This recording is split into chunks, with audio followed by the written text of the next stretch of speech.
مسلمان کی زندگی میں دعاؤں کا بہت زیادہ اثر ہوتا ہے۔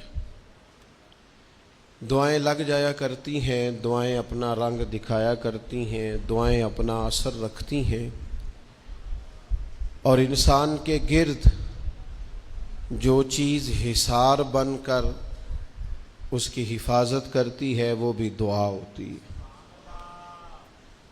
دعائیں کرنی بھی چاہیے۔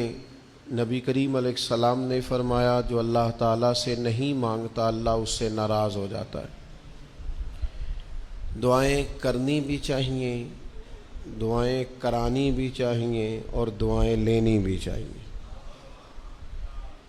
معاشرہ جیسے جیسے تیزی کی منزلیں طے کرتا ہے اور جیسے جیسے لوگوں کے ذہن گھٹن کا شکار ہوتے ہیں اور مزاجوں کے اندر جیسے جیسے دین سے دوری واقع ہوتی ہے اور روحانیت سے لوگ جیسے جیسے دور ہوتے ہیں، مختلف قسم کے وسوسوں کا لوگ شکار ہوتے ہیں۔ ایک وسوسہ لوگوں کے دلوں میں یہ بھی پیدا کیا جاتا ہے کہ جب اللہ تعالیٰ سب کی سنتا ہے تو کسی سے دعا کرانے کا کیا مطلب ہے؟ بالکل صحیح بات ہے، بڑی عمدہ اور اعلیٰ بات ہے۔ اللہ تعالیٰ سب کی دعائیں قبول فرماتا ہے۔ اللہ تعالیٰ اپنے ہر بندے پر اپنی شان اور اپنے فضل کے مطابق رحمت فرماتا ہے، اس میں کوئی دو رائے نہیں ہے۔ لیکن قرآن مجید خود فرماتا ہے کہ رب کے کچھ بندے وہ ہیں جو اپنے مومن بھائیوں کے لیے دعائیں کرتے ہیں۔ یہ کسی دوسرے کے لیے دعا کرنا اتنا محبوب عمل ہے کہ اللہ نے اسے قرآن مجید میں بیان فرمایا۔ والذین جاءوا من بعدہم یقولون ربنا اغفر لنا ولإخواننا الذین سبقونا بالایمان، فرمایا وہ جو ان کے بعد آئے وہ عرض کرتے ہیں رب کی بارگاہ میں کہ اے اللہ ہمیں بھی بخش دے اور ہمارے ان بھائیوں کو بھی بخش دے جو ہم سے پہلے ایمان لائے۔ وہ اپنے پچھلوں کے لیے دعائیں کرتے ہیں، اللہ کے حضور عرض کرتے ہیں یا اللہ انہیں معاف کر دے، انہیں بخش دے۔ یہ دعا انہوں نے کسی کے لیے کی، اللہ نے اس دعا کو قرآن مجید کے اندر بیان فرمایا۔ دیکھیے سب کی دعائیں اللہ کے حضور قبول ہوتی ہیں، لیکن کچھ زبانیں ایسی ہیں جو رب کریم کو پیاری بہت زیادہ ہے۔ حدیث صحیح میں موجود ہے، نبی پاک علیہ السلام نے فرمایا، رب فرماتا ہے جب بندہ کثرت نوافل کے ذریعے میرے قریب ہو جاتا ہے تو وہ پھر اتنا قریب ہو جاتا ہے، اتنا قریب ہو جاتا ہے کہ میں اس کی زبان بن جاتا ہوں، جب بھی وہ سوال کرتا ہے میں اپنے فضل سے اسے عطا کرتا ہوں۔ بخاری مسلم دونوں میں موجود ہے۔ اب ایسی زبانیں جن کو اللہ تبارک و تعالیٰ کی بارگاہ سے یہ اذن مل گیا، کثرت عبادت، کثرت نوافل، زہد، ورع، تقوی، کہ اللہ کے حضور جب وہ عرض گزار ہوتے ہیں تو مالک ان کی دعائیں قبول فرماتا ہے۔ تو اب اگر کسی کو کسی ایسی زبان کی خبر آئی اور اس نے جا کے اس سے دعا کرائی اور اللہ نے اپنے فضل سے اس بندے پر رحمت کر دی اور دعا قبول ہو گئی، تو بتائیے حرج والی بات کیا ہے؟ اب اس پر بھی وسوسہ ہے کہ اللہ سب کی سنتا ہے، آپ نے فلاں کو دعا کے لیے کیوں کہا؟ اس پر بھی وسوسہ ہے۔ روحانی دنیا سے لوگوں کو دور کرنے کے لیے، اللہ کے نیک بندوں سے دور کرنے کے لیے، وہ لوگ جو مالک کریم کے قرب والے ہیں، جن کو قرآن مجید نے اولیاء اللہ کہا ہے، ان سے لوگوں کا رشتہ کمزور کرنے کے لیے ایک نیا رنگ، ایک نئے انداز میں بات کہ اللہ سب کی دعائیں قبول کرتا ہے، تم دعا کرانے جا رہے ہو، تم نے فلاں سے کہا میرے لیے دعا کرنا، تم نے فلاں بزرگ سے کہا میرے لیے دعا کرنا۔ تو میرے بھائی یہ تو بڑی آسان سی سادی سی بات ہے۔ اچھا یہ بھی ضروری نہیں کہ جو دعا کرا رہا ہے وہ کوئی کمزور ہی ہو، وہ گناہگار ہی ہو اور وہ کسی نیکوکار سے ہی کہے کہ میرے لیے دعا کرنا تو تبھی بات بنے گی۔ بعض نیک بھی کہہ دیتے ہیں اور اس سے کہہ دیتے ہیں جو درجے میں ان سے کم ہوتا ہے کیا حضرت امام جعفر الصادق رضی اللہ تعالیٰ عنہ نے کہا نہیں حضرت داؤد طائی سے کہ میرے لیے دعا کرنا؟ کیا کہا نہیں بعض اساتذہ نے شاگردوں سے کہ دعا کرنا؟ کیا کہا نہیں کہ بعض مشائخ نے مریدوں سے کہ میرے لیے دعا کرنا؟ بھائی کیا بیٹا اپنے باپ کے لیے دعا نہیں کرتا؟ کیا بیٹیاں بیٹے ماں باپ کے لیے دعا؟ او سنو نا یار، اس سے بڑی میں آپ کو بات کیا سناؤں؟ بخاری مسلم میں موجود ہے، حضرت عمر فاروق رضی اللہ تعالیٰ عنہ عمرہ کرنے جا رہے تھے.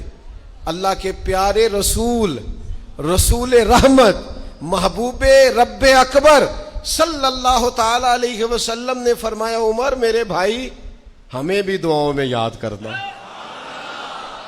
اب بتاؤ اس سے بڑی مثال کہاں سے لائیں؟ حضرت عمر سے نبی کریم علیہ الصلوۃ والسلام نے کہا عمر میرے بھائی ہمیں بھی اپنی دعاؤں میں یاد رکھنا. تو اگر حضور جناب عمر سے کہہ سکتے ہیں دعا کرنا، مجھے بتاؤ حضور کو ضرورت ہے جناب عمر کی دعا کی؟ یہ کس لیے کہا؟ یہ اس لیے کہا کہ ہمیں سمجھ میں آ جائے کہ کچھ لوگوں سے دعا کرا لینی چاہیے، کچھ لوگوں سے دعا کرا لینی چاہیے. بس اس سے زیادہ جملہ نہیں کہوں گا، کچھ لوگوں سے اپنے حق میں کچھ کہلوا لینا چاہیے، کوئی گواہی اپنے حق میں کرا لینی چاہیے. فائدہ ہوتا ہے، اس کا نفع ہوتا ہے، اس میں بڑے راز مضمر ہوتے ہیں، اس میں بڑے عقدے کھل جایا کرتے ہیں، اس میں بڑی آسانیاں ہو جاتی ہیں. میرے عزیز نبی پاک صلی اللہ تعالی علیہ وسلم نے فرمایا جناب عمر سے میرے لیے. حضور فرماتے ہیں اللہ کے کچھ بندے ہیں اگر وہ قسم کھا کے کہے نا یا اللہ ایسا کر دے، یہ بخاری مسلم دونوں میں موجود ہے، وہ قسم کھا کے کہے نا لو اقسم علی اللہ لا ابرہ، وہ اگر قسم کھائیں تو رب ان کی قسم بھی پوری فرما دیا کرتا ہے. اور میرے بھائی محبت کے لیے دل ڈھونڈ کوئی ٹوٹنے والا، کوئی جگہ ایسی تلاش کر جہاں سے دعا مل جائے، جہاں سے کرم ہو جائے، جہاں سے عطا ہو جائے، جہاں سے اللہ کا فضل ہو جائے. اور پھر ہمیں بھی چاہیے ہم دعائیں دیتے رہیں، ماں باپ کو چاہیے اولاد کو دعائیں دیتے رہیں، اساتذہ کو چاہیے شاگردوں کو دعائیں دیتے رہیں، مشائخ کو چاہیے عقیدت مندوں کو دعائیں دیتے رہیں، بہن بھائیوں کو چاہیے ایک دوسرے کو دعائیں. چلیں آپ آمین کہیں. اب آپ نے انکار نہیں کہ سارے دعا مانگے یا اللہ ہمارے بھائیوں کو ہم سے زیادہ عطا فرما، یا اللہ بھائی کو ہم سے، یا اللہ بھتیجوں کو زیادہ عطا فرما، بھانجوں کو زیادہ عطا فرما، اللہ محلے داروں کو زیادہ عطا فرما، پڑوسیوں کو زیادہ عطا فرما. یہ مانگو نا دعائیں، اس میں بھلا ہے، اس میں نفع ہے. اب جنہوں نے پریشان ہو کے آمین کا ہے وہ خوش ہو جائیں گے. نبی پاک علیہ السلام نے فرمایا جو دعا تو کسی کے لیے مانگتا ہے اللہ پہلے تیرے حق میں قبول فرماتا ہے. لوگ خوش ہو گئے آپ لوگ. او بھائی دعا مانگیں کسی کے لیے، بد دعا نہیں کرنی، کسی کے لیے بھی بد دعا. ہمارے ہاں نا ایک بہت بڑا طبقہ جذباتی لوگوں کا ہے. ہمارے ایک استاد کہا کرتے تھے جذباتی لوگوں سے دوستیاں نہیں کرنی چاہیے، جذباتی لوگوں سے تعلقات نہیں بنانے چاہیے، اس لیے کہ جس بندے کا اپنے اوپر کنٹرول ہی نہیں تو وہ کسی کے حق میں کیا کرے گا. وہ کہتے تھے جذباتی لوگوں سے بچو. او بھائی ہم بڑے جذباتی ہو جاتے ہیں، ذرا سی شدت آئی نہیں گھر میں لڑائی، اور لڑائی بھی کس سے؟ گھر والی سے. بد دعائیں شروع کر دی، اپنے آپ کو بد دعائیں دے. لڑائی کس سے ہو رہی ہے؟ بہن بھائیوں سے. بد دعائیں شروع کر دی. ماں باپ سے لڑائی ہوئی، بد دعا دے رہے، اور بڑی بڑی تلخ ہو کے، بڑی بڑی سخت ہو کے. او بھئی آپ کیوں ایسے جملے کہتے ہیں، کیوں سخت لفظ بولتے ہیں؟ صحیح مسلم میں حدیث ہے، نبی پاک علیہ السلام نے 3 چیزوں کا نام لے کے فرمایا نہ اپنے آپ کو بد دعا دینا، نہ اپنی اولاد کو بد دعا دینا، نہ اپنے مال کو بد دعا دینا. ایسا نہ ہو کہ جب تم وہ دعا کر رہے ہو تو وقت قبولیت کا ہو. کبھی بھی اپنی اولاد کو، اپنے آپ کو، اپنے اموال کو بد دعا نہ دو. کیوں ایسے جملے بولتے ہو؟ یعنی غصے اور جلال میں بھی جب اپنے بچے کے لیے بات کرو تو پیار والی بات کرو. غصے میں، جلال میں، جذباتیت میں بھی بہن بھائیوں کے لیے، گھر والوں کے لیے، اپنے لیے بات کرو تو محبت والی بولی بولو. کبھی بھی اپنے لفظوں کو سخت نہ کرے. ہمارے ہاں 1 منٹ لگتا ہے، لوگ کہتے ہیں اللہ کرے میں مر جاؤں، اللہ کرے میں تباہ ہو جاؤں، اللہ کرے میں. او بھائی تو ٹھہر جا. اللہ تعالیٰ نے زندگی تجھے اپنے فضل سے عطا فرمائی ہے. تجھے کیا مصیبت بن گئی ہے؟ تو کہاں سے نکلا ہے؟ تو کہاں پہنچ گیا ہے؟ تو کیسے کہتا ہے میں مر جاؤں؟ تو اپنی جان کا مالک ہی نہیں. تو مالک ہوتا تو اپنی مرضی کے خاندان میں پیدا ہوتا، اپنی مرضی کی تاریخ کو پیدا ہوتا، اپنی مرضی کے ملک میں پیدا ہوتا. تو اپنی جان کا مالک ہی نہیں. مالک تو وہ ہے جس نے اپنی مرضی کی جگہ پہ پیدا کیا ہے، اپنی مرضی کا وقت دیا ہے. تو کیسے کہتا ہے میں مر جاؤں؟ نہیں، تو مر سکتا. اپنی مرضی سے مرے گا تو خودکشی حرام ہے، رب رسول کے راستے میں مرے گا تو شہادت کی موت نصیب ہوگی، ہمیشہ کی زندگی ملے گی. وَلَا تَقُولُوا لِمَن يُقْتَلُ فِي سَبِيلِ اللَّهِ أَمْوَاتٌ. لہذا جذباتیوں کی بد دعائیں کرنا اور سخت بد دعائیں کرنا. میرے ابا جی بھینس کو بد دعا دینے سے بھی منع کرتے تھے. اور میں کبھی کبھی حیران، جب ہم نے یہ حدیثیں پڑھی نا بعد میں کہنا سیار ان پڑھ بندے نے کی تو سبق لیا. جانور کو، بھینس کو وہ کسی وقت کو تنگ آتے نا تو کوئی سخت لفظ کہتا تو کہتے نہ بھائی مال نو بد دعا نہیں دئی دی. تو اس وقت تو مطلب سمجھ نہیں تھی کہ یار مطلب مال نو بد دعا نہیں دئی دی، ایڈی کیڑی میرا مطلب ہے مشکل ہے ان بندہ ماج نو بھی مندہ نہ آکھے. لیکن وہ جب روایات پڑھیں بعد میں تو سمجھ آئی کہ کچھ علوم کتابوں میں ہیں، اور چونکہ مسلمان سینہ بسینہ آ رہے ہیں تو کچھ تربیتیں ایسی ہیں جو لفظوں میں تو نہیں، لیکن بڑے بوڑھوں نے جو سنا سیکھا ہے وہ اپنے پلے سے باندھا ہوا ہے. انہوں نے اپنی گرہ سے اچھی طریقے سے کر کے باندھا ہے. بد دعا نہیں، آپ دعا کریں، آپ اچھے لفظوں میں. اور کوئی بندہ مل جائے نا، میں ویسے نے کئی دفعہ کہا ہے پھر کہتا ہوں، آج کل نا کوئی میرے جیسے بندے کو چلو اونچی کرسی پہ بیٹھتا ہے، نماز پڑھاتا ہے، پگڑی باندھتا ہے، تو کوئی بندہ نیک سمجھ بھی لے تو دعا نہیں کراتا، فوٹو ہی لیتا ہے. پہلے لوگ دور سے آتے تھے تو آ کے کہتے تھے دعا کرانے آئے. اب وہ کہتے ہیں بڑی دور سے چل کے آیا ہوں جی، بڑی مہربانی. تو کہتے ایک فوٹو مل جائے گی. وہ اللہ کے بندے، ہم دعا دے رہے ہیں تو فوٹو لے رہا ہے. پھر ایک اور گل آج کل بڑی عام ہے، وہ کہتے جی ذرا یادگیری رہندی ہے. تو میں کہ غوث پاک دی تے کوئی فوٹو نہیں، سانو تے ہر ویلے یاد رہندے نے، کوئی فوٹو نہیں، ہمیں تو کبھی نہیں بھولے. خواجہ اجمیر کی کوئی فوٹو نہیں، ہماری نس نس میں آباد ہے. امام اعظم ابو حنیفہ کی کوئی فوٹو نہیں، لیکن ہم تو حنفی ہیں، ان کا نام لے لے کے جیتے ہیں. میرے حضرت صاحب کے ساتھ کوئی فوٹو نہیں. جرت ہی نہیں تھی، اتنے قابل ہی نہیں تھے کہ ساتھ کھڑے ہو سکے. وہ میرے گھر کبھی نہیں آئے، اور میں سمجھتا تھا گھر اس قابل بھی نہیں کہ اتنی بڑی ذات کو میں کہوں کہ تو میں کو جیتے دل بر سونا. اور کتنا سونا؟ او سونا تے رج کے سونا تے سونا جویں سویرا، میں کو جاتے رج کے کو جاتے کو جا جویں ہنیرا. کبھی اتنی ضرورت ہی نہیں کی. اتنی طاقت کے ساتھ کھڑے ہو کے کہیں کہ میں تیرے برابر ہوں تو فوٹو بنا، اتنی ضرورت کبھی ہوئی نہیں. لیکن کیا کریں، دور بدلا، حالات بدلے، زمانہ بدلا، طور طریقے بدلے. وہ کبھی لوگ مشائخ کے پاس دعائیں لینے جاتے تھے، کہتے تھے ہم آئے ہیں کوئی دعا کر دیں. وقت بدل گیا، 30 سیکنڈ کی ویڈیو رہ گئی. او خدا کے بندو تھوڑا سا روحانی زندگی کی طرف آؤ، روحانی زندگی کی طرف. او بھائی دعائیں کرائیں، اپنے لیے گواہیاں پکی کریں، اپنی والدہ سے، اپنے والد سے، اپنے دادا سے، اپنے نانا سے، اپنی نانی سے، اپنی دادی سے، اپنے بہن بھائیوں سے، اپنے دوستوں سے، اپنے مرشد سے، اپنے استاد سے دعا کراؤ. ان سے کہو ایک دفعہ میرے لیے ہاتھ اٹھا دے اللہ کی بارگاہ میں. میں صحیح روایت پیش کرتا ہوں، میرے نبی کریم نے فرمایا تھا عمر فاروق سے، سیدنا عمر سے، قطعی جنتی عمر جن کا حضور جنت میں محل دیکھ کے آئے. نبی کریم نے فرمایا تھا عمر، لوگ حج کرنے آئیں گے، جہاد کے لیے آئیں گے، اگر یمن والے لوگ آئے اور تجھے ان میں سے میرا اویس کرنی مل گیا تو عمر اس سے اپنے لیے دعا کرا لینا، عمر اویس سے دعا کرا لینا، اسے کہنا تیرے لیے دعا کر دے۔ حضرت فاروق اعظم ڈھونڈتے رہے، ملاقات ہوئی سیدنا اویس کرنی سے، کہا دعا کر دے یار میرے لیے۔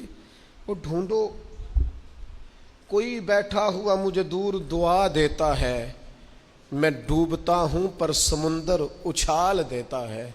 او بھائی اپنے حق میں دعائیں التجائیں اللہ کے حضور۔ کچھ لوگوں کی عرض، میں آپ سے عرض کروں، کچھ لوگوں کو دعا لگ جاتی ہے۔ آپ کو جو آدمی بڑا چمکتا دمکتا اجلا نظر آئے نا، اس کا کبھی ماضی ٹٹولو گے نا تو کبھی کوئی اس کے گھر سے روٹی کھا گیا تو فقیر اور اس نے ذوق سے کھلائی تھی، کبھی پیچھے سے ٹٹولو گے تو کوئی روٹی کھا کے دعا کر گیا تھا، کوئی چند گھڑیاں دروازے پہ رہا تھا، اس نے نیکی کی تھی دعا کر گیا تھا۔ کبھی ٹٹولو گے ڈھونڈو گے تو بیمار ماں نے کسی کو دعا دی تھی کہ پتر اللہ تیرے اوپر فضل کرے، کسی کے بوڑھے باپ بیمار نے دعا دی تھی اللہ تجھے کسی کا محتاج نہ کرے، کسی نے دعا دی تھی۔ وہ دعا ہے جو اس کے دائیں بائیں آگے پیچھے چلتی ہے۔ حضرت مولا علی شیر خدا رضی اللہ تعالیٰ عنہ گرمیوں میں بھی موٹے کپڑے پہن کے پھرتے تھے۔ لوگوں نے کہا حضور سخت گرمی اور پھر آپ تو بڑے دلیر آدمی، جوان اور گرمیوں میں بھی موٹے کپڑے۔ فرمانے لگے نبی کریم نے دعا دی تھی کہ اللہ علی کو موسم کی شدت سے بچا کے رکھنا، موسم کوئی بھی ہو علی پہ اثر ہی نہیں کرتا، شیر خدا پہ اثر ہی نہیں ہوتا، موٹے پہن لوں پتلے پہن لوں، اللہ میرے جسم کو موسم کی شدت سے محفوظ رکھتا ہے۔ اپنے لیے دعائیں سمیٹ، چکروں میں نہ پڑھیں، وہ جی سب کی اللہ سنتا ہے، کس نے کہا نہیں سنتا؟ لیکن کچھ ایسے ہیں جو ہاتھ اٹھا دینا تو رب کریم قبولیت سے فرماتے ہیں دیر نہ کرنا، ذرا جلدی جانا، قبولیت سے اللہ کہتا ہے۔ کچھ ایسے ہیں جو ہاتھ اٹھا دینا ہاتھ تو اللہ تعالیٰ مرحوم خورشید گیلانی سے اللہ تعالیٰ ان پر فضل کرے۔ کچھ تھوڑا ربط رہا، انہوں نے نا ایک جملہ اپنی والدہ کے لیے کہا تھا، کہنے لگے میری اماں ان پڑھ تھی، اپلے تھاپتی تھی اور ان کا آنچل دوپٹہ بھی کئی دفعہ میلا رہتا تھا، پر مرحوم گیلانی صاحب کہتے ہیں میری ماں کبھی میلا دوپٹہ بھی سامنے کر کے اللہ سے میرے لیے رحمت مانگتی تھی تو مجھے لگتا تھا مالک نے فضل فرما دیا۔ بھائی اپنے لیے رحمت، اپنی والدہ سے، والد سے، بوڑھوں سے، بزرگوں سے دعائیں لیں۔ کچھ دعائیں ایسی ہوتی ہیں جو کرم کر دیتی ہیں، جو آسانی۔ اور ایک دوسرا پہلو بھی ہے، کبھی کسی بندے کو اتنا تنگ نہ کرنا کہ وہ اتنی تکلیف میں آئے کہ وہ خود تو کچھ نہیں کر سکتا، ماڑا ہے، لیکن پھر وہ رات کو اپنے رب کی بارگاہ میں بیٹھ کے کہے کہ تو حاکم و عادل ہے مگر تیرے جہاں میں ہے تلخ بہت بندہ مزدور کے اوقات۔ پھر ایسا نہ ہو غریب ہے ماڑا ہے خود تو کچھ نہیں کر سکا پھر اللہ کی بارگاہ میں تیری شکایت کرے، ایسا نہ کرنا۔ میرے نبی پاک علیہ السلام کے درویش صحابی تھے حضرت سعید بن زید رضی اللہ تعالیٰ عنہ، فقیر فاقہ مست، حضرت عمر رضی اللہ تعالیٰ عنہ کے قریبیوں میں سے تھے۔ ایک عورت نے الزام لگا دیا زمین کے قبضے کا۔ میں کیسے آپ سے کہوں کہ جب لوگ کسی ایسے شخص پر جس نے زندگی ساری دیانتداری سے گزاری ہو، لوگ الزام لگاتے ہیں نا تو یہ بھی نہیں سوچتے ہم بات کس کے بارے میں کر رہے ہیں، کھلی ہوئی زبان ہوتی ہے جو مرضی کہہ دیتے ہیں۔ حضرت سعید ابن زید پر الزام لگا دیا، اتنا بڑا آدمی محبوب کا صحابی اور عورت نے الزام لگا دیا۔ اور جب اللہ والے بد دعا دیتے نہیں، لیکن جب کوئی تکلیف اتنی دے کلیجہ پھٹ جائے پھر بندہ کیا کرے؟ وہی بات کہ اب وہ کچھ کہہ نہیں سکتے تھے، ایک عورت پر کس طرح کوئی بات ہو سکتی تھی؟ دونوں ہاتھ اللہ کی بارگاہ میں اٹھائے، یہ صحیح حدیث میں موجود ہے۔ دونوں ہاتھ اللہ کے حضور اٹھا کے عرض کرنے لگے مالک اگر یہ عورت جھوٹی ہے نا تو پھر اسے اندھا کر دے اور اس کی قبر اس کے گھر میں بنا دے۔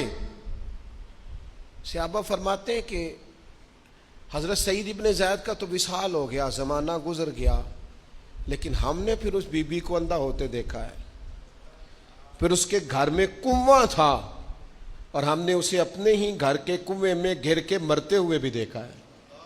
اس لیے کہ جب آپ کسی کو تکلیف دیتے ہیں، جب آپ ستاتے ہیں، جب آپ وہ بات کرتے ہیں جو اس بندے میں موجود نہیں ہے، جب آپ جھوٹ بولتے ہیں اپنے نفس کی تسکین کے لیے، جب آپ زیادتی کرتے ہیں صرف اپنی انا کے لیے، تو پھر بعدوں کا دعائے ضرر نکلتی ہے منہ سے، دعائے ضرر، اور یہ رد عمل کے طور پر نکلتی ہے۔ نبی پاک رحمت للعالمین ہے، لیکن جب حضور گزرے نا ایک دن طواف بیت اللہ شریف کر کے، تو کفار نے پھبتیاں کسیں، بار بار بلا بھلا کا، ایک طواف بھی حضور نے کر لیا، دوسرا بھی کر لیا، تیسرا بھی، اور پھر انہیں اوجڑیاں ڈالی، کئی تکلیفیں دی، تو اس وقت حضور نے پھر دعا کی تھی، اے اللہ گن لے ان لوگوں کو، گن مالک ان بندوں کو، یہ اتنی تکلیف دیتے ہیں۔ حضرت صدیق اکبر فرماتے ہیں وہ جن کے لیے محبوب نے اس دن دعا کی تھی وہ چن چن کے بدر میں قتل ہوئے، سارے گن گن کے وہ لوگ قتل ہوئے۔ کیوں ہم کسی کو اتنا ستائیں کہ اس کے منہ سے پھر ایسے جملے نکلیں جو ہم سے سنبھالے نہ جا سکیں۔ حضرت سعد بن ابی وقاص، بخاری مسلم دونوں میں حدیث، حضرت عمر نے انہیں کوفے کا گورنر بنایا تھا، حاکم بنایا تھا۔ کچھ لوگ حسد کی وجہ سے نیک لوگوں پر تنقید کرتے ہیں، اپنے ذاتی حسد کی وجہ سے اللہ کے بندوں کو ستاتے ہیں، پھبتیاں کستے ہیں، زبانیں کھولتے ہیں، اور آپ فرماتے ہیں جس نے میرے ولی سے دشمنی کی میرا اعلان جنگ ہے۔ حضرت فاروق اعظم رضی اللہ تعالیٰ عنہ نے حضرت سعد بن ابی وقاص کو حاکم بنایا کوفے کا، تو کچھ لوگوں نے شکایتیں کی، تو حضرت عمر نے کہا جاؤ پتہ کرو جا کے، معلومات کی، تو ہر بندہ کہنے لگا اتنا اعلیٰ تو بندہ ہو ہی نہیں سکتا جتنے حضرت سعد بن ابی وقاص ہے۔ ایک بندہ کھڑا ہوا، صرف ایک، وہ کہنے لگا نہ تو یہ جہاد میں جاتے ہیں، نہ مال غنیمت صحیح تقسیم کرتے ہیں، نہ یہ عدل و انصاف کرتے ہیں۔ 3 شکایتیں اس نے لگائیں۔ حضرت سعد بن ابی وقاص چونکہ زندگی ساری محنت کی تھی، جہاد کیا تھا، ساری زندگی انصاف میں گزاری تھی، دل ٹوٹ گیا، اللہ کی بارگاہ میں عرض کرنے لگے مالک اگر یہ ریاکاری کے لیے کہہ رہا ہے نا، یہ باتیں جھوٹ بول رہا ہے، تو پھر اس نے 3 الزام لگائے ہیں، تو میں 3 دعائیں کرتا ہوں، اس بندے کی عمر لمبی کر دے، اس کا فاقہ بڑھا دے، اور اسے فتنوں میں مبتلا کرنا میرے مالک۔ یہ دعا نکلی حضرت سعد بن ابی وقاص کی زبان سے۔ صحابہ اور تابعین فرماتے ہیں وہ بندہ اتنا بوڑھا ہو گیا، حضرت سعد بن ابی وقاص تو وصال کر گئے، بڑی شان سے دنیا سے گئے، لیکن وہ اتنا بوڑھا ہو گیا کہ اس کی بھویں جھک گئی تھیں، اور فاقے کا یہ عالم تھا کہ فاقہ ختم ہی نہیں ہوتا تھا، اور فتنوں کا یہ حال تھا کہ بڑھاپے میں بھی معاذ اللہ چوکوں میں کھڑی عورتوں کو چھیڑ دیتا تھا، اور لوگ جوتے مارتے، تکلیف دیتے، باز کیوں نہیں آتا، تجھے شرم کیوں نہیں آتی؟ تو کہتا تھا لوگوں میں کیا کروں، مجھے حضرت سعد بن ابی وقاص کی بد دعا لگ گئی، میں نے ان کو ستایا، دل توڑا، اذیت دی، کیوں ہم اس طرح کے لفظ کہیں؟ میں جانتا ہوں اس بوڑھی عورت کو جس کی بیٹی کو کسی نے بڑا ہی ستایا تھا سسرال والوں نے، اور خامد اس کا موجود نہیں تھا، تو وہ اپنے وہاں سے نکلتے ہوئے نا واپس گھر سے، تو وہ دروازے پہ کھڑی ہو کے کہہ رہی تھی حضرت صاحب میں گزر رہا تھا، حضرت صاحب گل سننا، بچیوں کا باپ کوئی نہیں، ایک بھائی ہے بیچارہ کدھر کدھر جائے، ہر چوتھے دن میں یہاں آ کے منتیں کر کے دوپٹے پھینک کے بچی چھوڑ کے جاتی ہوں، آج میں نے اپنا مقدمہ رب کی بارگاہ میں پیش کر دیا، آپ گواہ رہے نا، میرا جرم صرف ہے کہ میں بیٹیاں دی ماں ہوں، گواہ رہنا آپ، میں نے مقدمہ اللہ کے حضور درج کرا دیا ہے، بیٹی کو حوصلہ دے کے جاتی ہوں، خود نہیں سوتی میں ساری رات، مجھے پتہ ہے میری بیٹی کے ساتھ زیادتی ہو رہی ہے، اور ان کو بھی پتہ ہے لے جا کوئی نہیں سکتے، بندے ماڑے ہیں، تو یہ روز ظلم کرتے ہیں، اب میں نے وہ مقدمہ درج کرا، آپ گواہ رہنا، میں نے بڑا منایا اس اماں کو، میں نے کہا ماں اتنے سخت جملے نہ کہنے لگی کلیجہ اندر سے پھٹ گیا، چھلنی ہے۔ ایک شخص کے کمرے میں جاتی تھی معافی مانگنے، چلو بچی سے غلطی ہو گئی تو اٹھ کے دوسرے کمرے میں چلا جاتا تھا، میں دوسرے میں جاتی تھی، چونکہ میں بیٹی والی ہوں۔ اب میں نے مقدمہ درج کرا دیا ہے، اب میرا رب جانے بہتر انصاف، میں بڑا اللہ کا گناہگار بندہ ہوں۔ میں نے پھر واقعی وہاں انصاف ہوتے دیکھا، میں نے وہ رنگ بدلتے اور حالات تبدیل ہوتے دیکھے۔ یہ یاد رکھنا زندگی خود بھی گناہوں کی سزا دیتی ہے، یہاں بھی زندگی خود بھی گناہوں کی سزا دیتی۔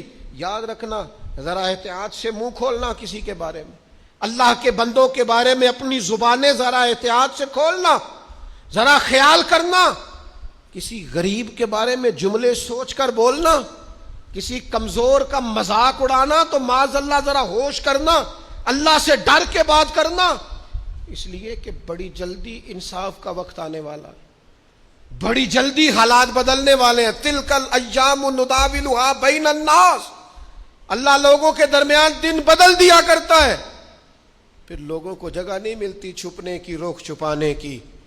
دو ہی باتیں آج آپ کے سامنے رکھی ہیں، ایک تو نیکوں سے دعا لے لو، اللہ والوں سے دعا لے لو، ماں باپ سے دعا لے لو، بزرگوں سے دعائیں، اور دوسرا بد دعاؤں سے بچ جاؤ، دعائے ضرر سے بچ جاؤ۔ کسی کو اتنا نہ ستاؤ کہ وہ بیچارہ خود کچھ نہ کر سکے اور اللہ کے حضور تمہاری شکایت کرے، بچو۔ وہ میں نے بہت پرانا ایک جملہ کہا تھا، پھر کہتا ہوں، غریبوں کی بد دعائیں دن میں نہیں ستاتی، غریبوں کی بد دعائیں رات کو ستاتی ہیں۔ جب اے سی پورا لگا ہو، گھر پورا بہترین بنا ہو اور نیند نہ آئے، اور اپنے ہی گھر سے خوف آئے، اور اپنے ہی مقام سے بندہ بے چین ہو کے اٹھے، اور کبھی چھت پہ اور کبھی نیچے، اور پتہ نہیں مجھے کیا ہے اور پتہ نہیں مجھے کیا ہے، تو پھر وہ استغفار کرے، پھر وہ جس کو ستایا اس سے معافی مانگے، پھر جس کا دل توڑا ہے اس سے جا کے اللہ کی رضا کے لیے معافی مانگ کے آئے۔ اس لیے کہ کچھ سکون ایسے ہیں جو صرف معافیوں سے ملتے ہیں، وہ صرف کسی کو راضی کرنے سے حاصل ہوتے ہیں۔